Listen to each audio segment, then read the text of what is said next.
Good morning, family, and welcome to today's Lessons for Life. Today is Monday, March 30th, 2009, and today we're reading in Deuteronomy chapter 29. And first, as always, I encourage you to read through for yourself. See what you get from it. Email us, we'll put it on the blog. But in this chapter, there's two things I want to bring up for Lessons for Life that I was really considering as I read this chapter. One, how, even the last few days we've been talking about the blessings of the Lord, plus not forgetting the curse that comes from the Lord too. Don't obey His commandments and His laws. And I was just considering how out of God you can get a blessing or you can get a cursing. Out of that same God, blessings and cursings come from. So it depends on how your relationship is with Him. How you will experience God. What will be your personal experience with God? Will it be the blessing portion of God, or will it be the suffering from a curse? So that was one thing I was thinking about. And then right around, I believe, the 18th verse, it talks about the man or woman or family or tribe who actually goes ahead and serves one of these other gods in these nations or countries that they're going to go into.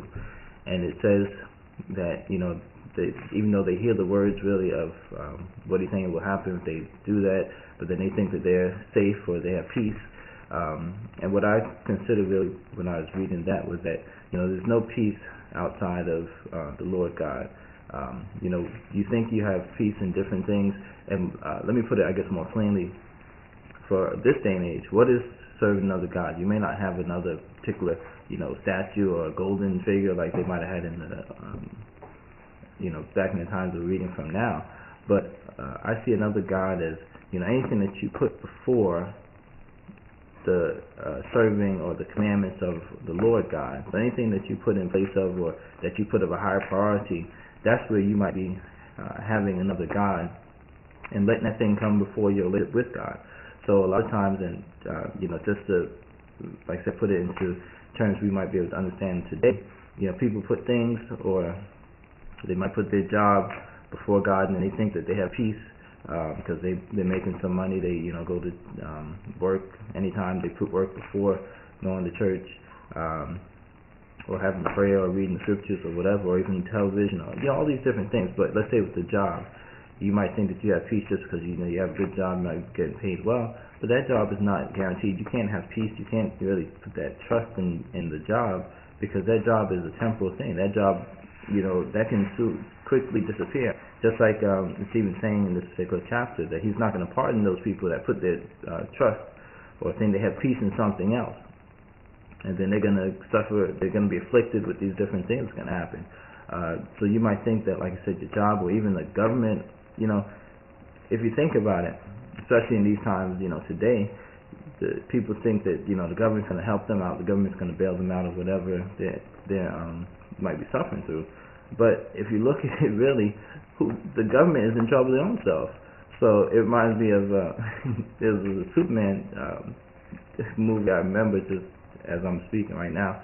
The woman was falling, and then Superman called her and said, don't worry, I got you.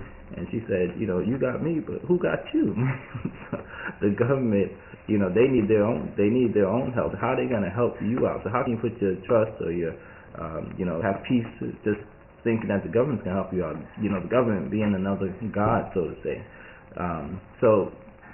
Essentially what I want to bring up for Lessons for Life in this part is really that you have to, your relationship with the Lord God has to be right. You can only have peace with your relationship with the Lord God, and you can only put your trust in Him, because that's where that's where everything comes from.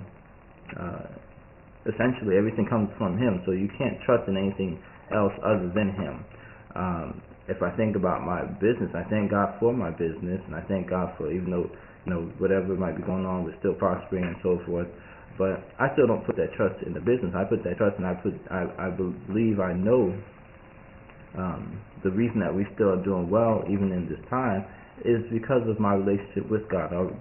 Because I put Him first, and I won't even do things on certain days, and I know it's contrary to what I'm supposed to be doing, or it's opposite of what God talks to. Even like I said, I'm learning as I'm going along too. This whole thing with the Sabbath, I've taken that day and I put it aside, and I said, okay, I'm not going to do any work.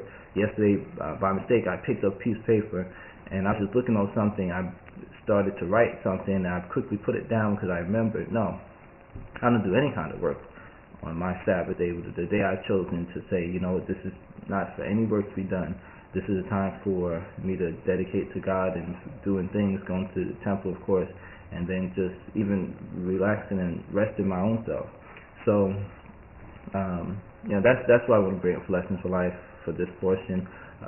It's the main thing that you need to keep intact is your relationship and your with God, and put your trust solely in God. So with that is today's Lessons for Life. Create yourself a wonderfully blessed day today, and we'll talk again tomorrow.